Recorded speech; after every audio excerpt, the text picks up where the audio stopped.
Imagine, just for a second, that you're looking at this massive, glowing map of global digital wealth. Like a heat map of where all the money is moving. Exactly, yeah, a heat map. And if someone asked you to point to the exact places where the next generation of tech talent is being forged right now, your finger would probably hover over, the usual suspects. Right, you'd point to Silicon Valley, maybe London. Yeah, or if we're talking locally, you'd look at the bustling, high-rise tech hubs of Nairobi. Mhm. But if you look closer at that map today, there is this distinct dot on the Kenyan coast that is just starting to pulse brighter and brighter. It's a really profound geographical shift, honestly. We are witnessing this scenario where the traditional physical boundaries, the ones that have basically always defined someone's economic potential, they're quite frankly dissolving in real time. And that is the perfect launch pad for us today. Welcome to this deep dive. Glad to be here, as always. Today, we're looking at a truly fascinating article from Divas Technology College out in Kenya. It details exactly how and why web design has become the ultimate, non-negotiable strategic skill to learn by 2026. It's a fantastic piece of research. It really is. But more than that, it unpacks how the coastal town of Kilifi is unexpectedly transforming into a highly strategic digital talent hotspot. Okay, let's unpack this because there's something genuinely thrilling about discovering how a skill you can learn just down the road can translate directly into global cash. Oh, absolutely. And it serves as a perfect microcosm for the modern economy. I mean, we aren't just talking about people learning how to use a new piece of software here. Right, it's bigger than that. Much bigger. We are looking at how a very specific execution-focused skill set is fundamentally altering the trajectory of an entire demographic. It's shifting the means of production and all the wealth that comes with it directly into the hands of young people. People in regions that the global economy previously just, completely overlooked. So to really understand the magnitude of that shift, I think we have to first understand the battlefield, or the modern marketplace, really. Because Kenyan businesses, from tiny local shops to massive enterprises, are absolutely racing online right now. That's a total stampede. Yeah, and the source material makes a really stark point. This is a website in 2026 is no longer just a digital business card. They call it a digital storefront, a sales machine, and a brand ambassador. And, what's fascinating here is that distinction is the bedrock of this entire trend. How so? Well, think back, say, 10 or 15 years.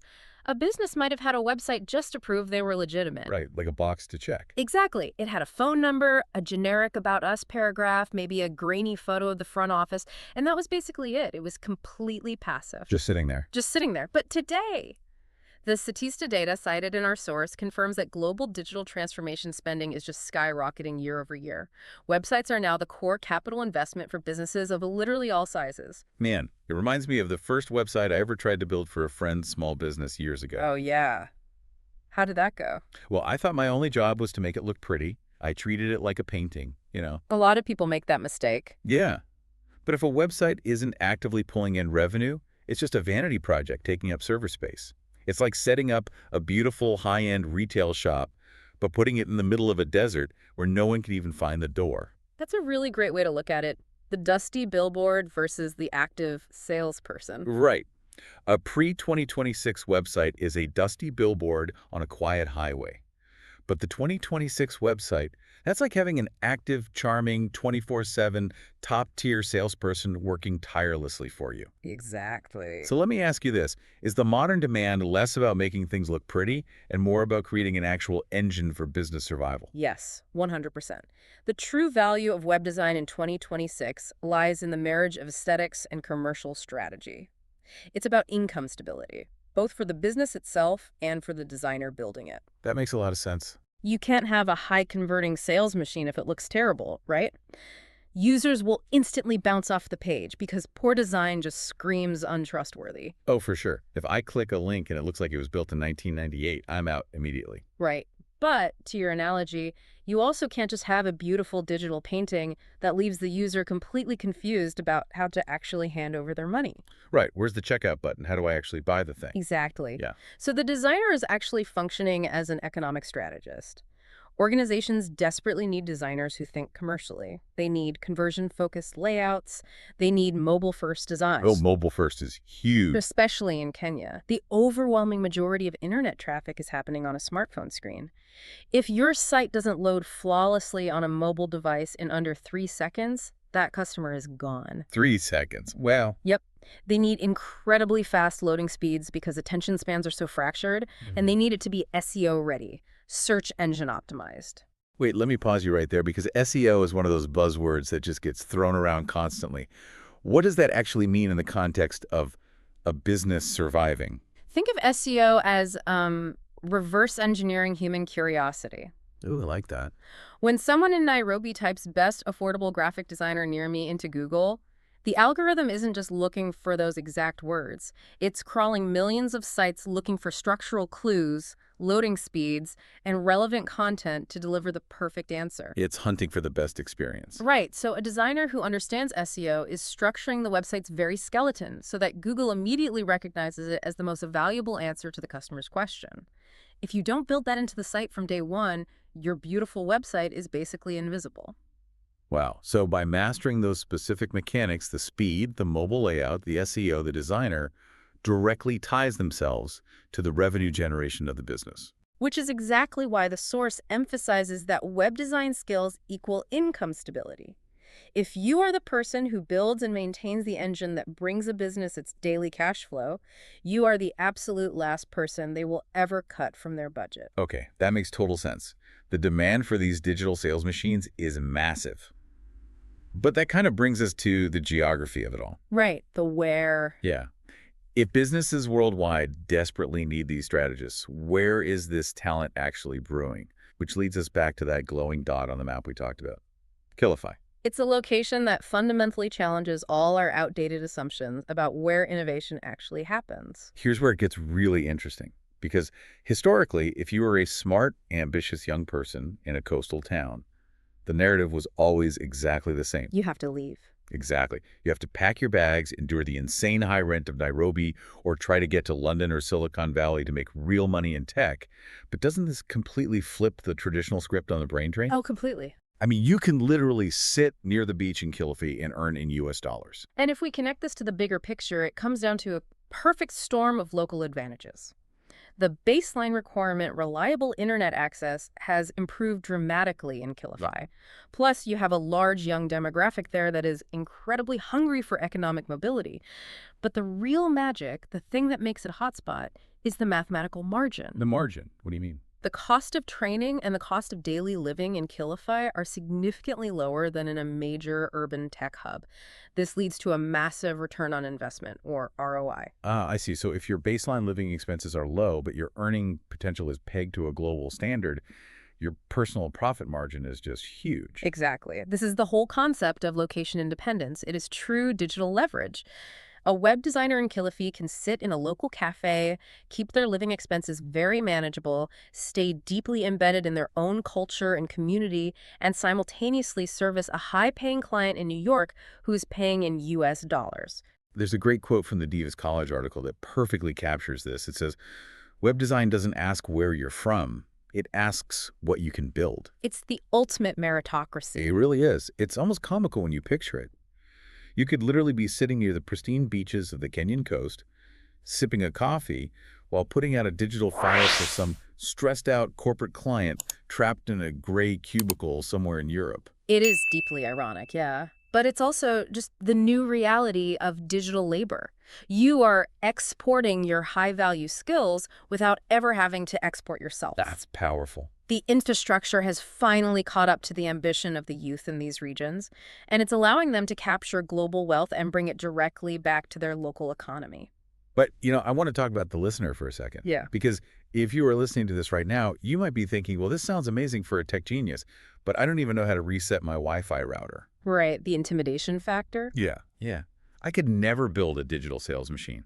When you talk to people about entering the tech space, the walls and intimidation go up instantly. It's a very valid fear. I mean, the tech industry has spent decades guarding its gates with heavy jargon and complex acronyms. It's naturally made outsiders feel like they simply aren't wired for it. Which is why we need to dismantle the myths keeping people out. So let's start with the biggest barrier, the coding myth. The assumption that you need to be some mathematical prodigy who dreams in green matrix code to build a website. The blueprint from Divas Technology College is so explicit about this. No prior coding experience is required. At all. None. None. Web design in 2026 is actually one of the most beginner-friendly entry points into the whole tech sector. They use a phrase I find incredibly grounding. Consistency beats genius. Consistency beats genius. I love that. What does that actually look like in practice, though? It means that modern web design isn't about inventing complex algorithms from scratch in a dark basement. It's about utilizing existing, powerful frameworks. It's about showing up every day, understanding how users behave, and consistently applying best practices. It's honestly closer to interior design than it is to rocket science. Oh, that makes a lot of sense. Right. You don't need to invent the couch. You just need to know exactly where to place it so the room flows perfectly. That leads right into the second big fear, the hardware myth. I hear people say, well, I'd love to learn this, but I can't afford a top-tier $3,000 supercomputer. And look, 5 or 10 years ago, that might have been a legitimate hurdle. Rendering heavy graphics required serious processing power. Yeah, your laptop would just overheat and die. Exactly. But today, the cloud does all the heavy lifting. The source is very clear. A standard laptop with a reliable internet connection is entirely sufficient. Really? Just a standard laptop? Yeah. You are essentially just using your laptop as a steering wheel and a window. The actual engine, the powerful servers running the design tools and hosting the environments is located somewhere else entirely. Today's tools are super lightweight and cloud-based. Okay, I'm with you on the coding and the hardware, but I have to play devil's advocate here because we cannot ignore the elephant in the room. The AI myth. The AI myth. The absolute biggest fear keeping people from learning digital skills in 2026. If artificial intelligence can supposedly generate an entire website layout in 5 seconds, why on earth should someone in Kilifi spend weeks or months learning this? Aren't they just pouring energy into learning a skill that a robot is about to steal? This raises an important question, and it is the defining question of this decade. But that fear is rooted in a fundamental misunderstanding of what AI actually is. Can you break it down for me? Well, the source points to Adobe's perspective on this, and it's critical. AI enhances productivity, but human-centered design, strategy, and creativity remain totally irreplaceable. But surely within a year or two, AI won't just generate the basic code. It will analyze the market data too. Why won't the human just become the bottleneck? Because AI has commoditized the code, which means the absolute premium in the market is now placed on human empathy. Yes, AI is an execution tool. It's not a commercial strategist. It can spit out a layout, sure, but it doesn't understand the psychological nuances of a local Kenyan market. Oh, I see. It doesn't know why a specific buyer in Mombasa trusts a certain mobile payment flow over a standard credit card prompt. It doesn't understand the subtle cultural cues of color and language that actually build trust. Okay. It's about the context that the machine lacks. Exactly. AI doesn't know what it feels like to be a hesitant customer. It takes a human to understand why a user might pause before clicking a Buy Now button, and how to design an experience that actively reassures them. So the designers aren't being replaced. No, the designers who are thriving right now aren't competing with AI, they are leveraging it. They let the AI write the repetitive code and fetch the digital paint, which frees the human up to do the high-value strategic thinking. AI is your assistant. You are still the commercial strategist. Designers who leverage AI simply win faster. That completely flips the perspective. If the code is commoditized, empathy and strategy are your actual products. Spot on. So how exactly do you train someone to become that kind of empathetic, AI-wielding strategist in just a few months? Yeah. What does that real skills curriculum actually look like? This is where Divas Technology College's approach is so fascinating.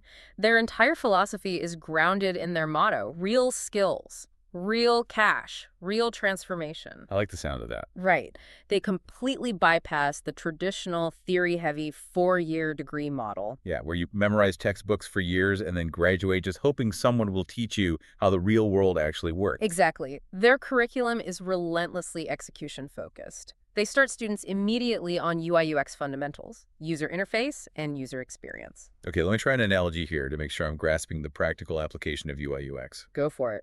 It's like the layout of a physical grocery store. Yeah. You know how they always put the essential items, like milk and bread, at the very back of the store? Yes, the classic grocery store trick. Right. They do that intentionally. Yeah. So that you have to walk past all the highly profitable snacks, and end caps to get what you actually need. They are actively guiding your behavior. Is that what UX is in a digital sense? That is a brilliant analogy, yes. Yeah. UI, the user interface, is making sure the signs in the grocery store are easy to read and the aisles look clean. Okay. UX, the user experience, is the psychological pathing. It's placing the milk in the exact right spot on the website so the customer naturally journeys through the narrative the business wants them to see before they check out. Wow, okay. So they start by learning the psychology of the digital grocery store. What's next? Then they move into the actual construction. HTML and CSS for structure. If UX is the floor plan, HTML is the concrete foundation and the wooden framing of the house. And CSS. CSS is the paint, the lighting, and the interior decor. It makes it look good. Okay, makes sense. But once they understand how those fundamental layers interact, they don't just stop there. Because knowing how to pour concrete doesn't mean you can build a whole neighborhood quickly. Right, you need to scale. Precisely. To achieve the rapid deployment that modern businesses demand, the curriculum moves into WordPress and modern no-code tools for fast deployment. Oh, nice. This allows a designer to build complex, highly functional sites without manually typing thousands of lines of code. They learn responsive design, ensuring the site morphs perfectly to fit any screen size, and they integrate those basic SEO principles we discussed earlier. So what does this all mean? Looking at this entire stack, the psychology, the coding structure, the rapid deployment tools, the search engine optimization, it really highlights a massive transformation. It really does. Like learning just a single coding language like HTML is basically like buying a hammer. You're a tradesperson. I just saw it. Learning this entire curriculum, UI, UX, SEO, no code, that is like learning how to architect, build, and sell the entire house. Exactly. It transforms you from a tradesperson into a business owner. And I completely agree, because that is the exact outcome Divas College is engineering. They emphasize that they aren't just training web designers, they are creating digital earners. Digital earners. I love that term. Right. Because they operate on the reality that skills without financial outcomes are just hobbies. The entire course is purely outcome-driven. Which is why they focus so heavily on having students build portfolios using real projects during the training itself. Exactly. When a student finishes, they don't just walk out with a piece of paper. They walk out with tangible proof of their ability to generate commercial value. And the timeline to achieve this is incredibly aggressive. How fast are we talking? The source notes that learners typically grasp the fundamentals within weeks, and a significant portion are actively freelancing and taking on clients within 2 to 3 months. 2 to 3 months. That speed to market is incredible. It is. And because we established earlier that every business needs these sales machines, the career outcomes upon finishing are wide open. What are the typical paths?